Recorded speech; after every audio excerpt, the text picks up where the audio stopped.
Membran sel. Membran sel mempunyai fungsi yang pertama sebagai pengontrol keluar masuknya zat, kemudian yang kedua sebagai pelindung, kemudian yang ketiga sebagai reseptor. Struktur sel terdiri dari 3 bagian, yaitu yang pertama yaitu lipid atau yang biasa dikenal dengan fosfolipid.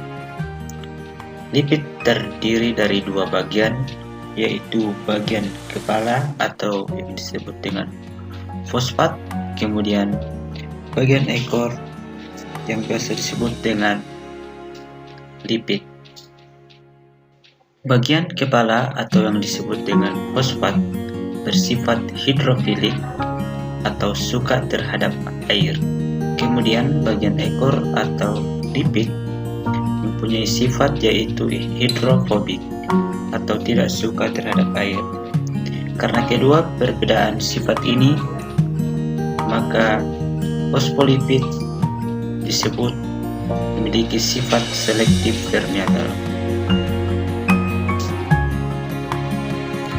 Kemudian komponen penyusun membran sel yang kedua yaitu protein, yang terdiri dari 2 komponen yaitu protein integral dan protein perifer. Protein integral adalah protein yang menembus pada dinding membran sel, sedangkan protein perifer adalah protein yang menempel pada sisi membran sel.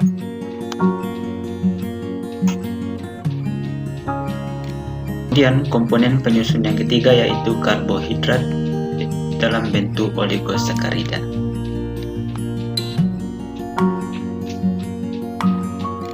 Kemudian jika glukosa yang menempel pada lipid maka disebut dengan glikolipid.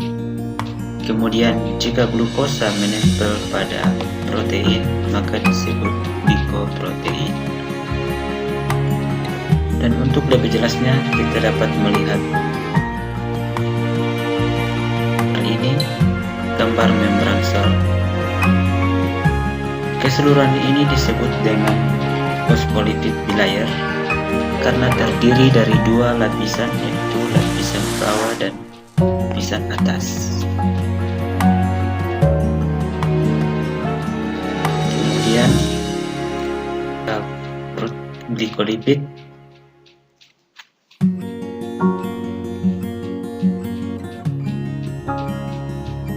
yaitu glukosa yang menempel pada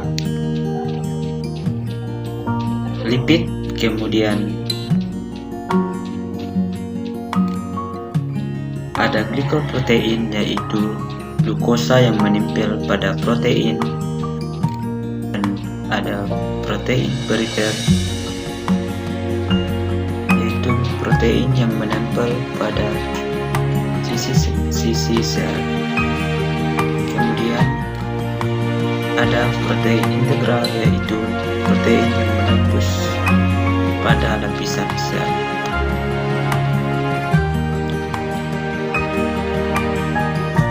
Transportasi zat. Transportasi zat dibedakan menjadi 2, yaitu yang pertama transportif atau transport yang membutuhkan energi. Energi yang digunakan di sini yaitu dalam bentuk ATP. Kemudian transport aktif dibedakan atas beberapa macam. Yang pertama yaitu endositosis, yaitu proses masuknya zat di dalam sel. Jika zat yang masuk dalam bentuk padat, fagositosis. Kemudian jika zat yang masuk di dalam sel dalam bentuk cair disebut pinositosis. Dan yang kedua yaitu eksositosis, yaitu proses keluarnya zat dari dalam sel. Kemudian ada kontrasport dan pompa ion. Kemudian yang kedua yaitu transport pasif. atau transport yang tidak menggunakan. Dibedakan atas yang pertama yaitu difusi, yaitu proses perpindahan zat dari hipertonik atau konsentrasi tinggi menuju hipotonik atau konsentrasi rendah. Kemudian yang kedua ada yang disebut difusi yang dipermudah. Kemudian yang ketiga yaitu osmosis, yaitu proses perpindahan air dari hipotonik atau konsentrasi rendah ke hipertonik atau konsentrasi tinggi melalui membran selektif naga. Kemudian perhatikan gambar berikut.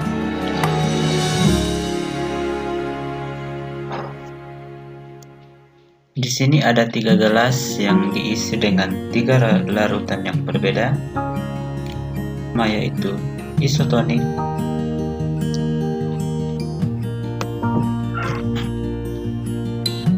di sini kita dapat melihat jika sel yang tidak memiliki membran sel seperti pada sel hewan dimasukkan ke dalam larutan isotonik, maka akan terjadi stabil.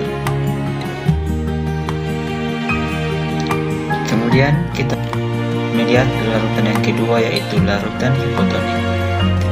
Jika sel dimasukkan ke dalam larutan hipotonik seperti pada gambar, maka akan terjadi lisis atau hancurnya sel karena air yang berada di luar masuk ke dalam sel. Sedangkan pada larutan ketiga itu larutan hipertonik, jika sel dimasukkan ke dalam larutan tersebut, maka akan terjadi krenasi atau mengkerut karena air yang ada dalam sel keluar dari dalam sel atau melalui osmosis. Kemudian di sini juga ada 3 larutan yang diisi 3 larutan yang memiliki sifat yang berbeda, yang diisi dengan sel yang memiliki membran sel. Yang pertama itu larutan isotonik. Jika larutan isotonik diisi dengan sel yang memiliki membran sel, maka akan terjadi flaksid atau lembek.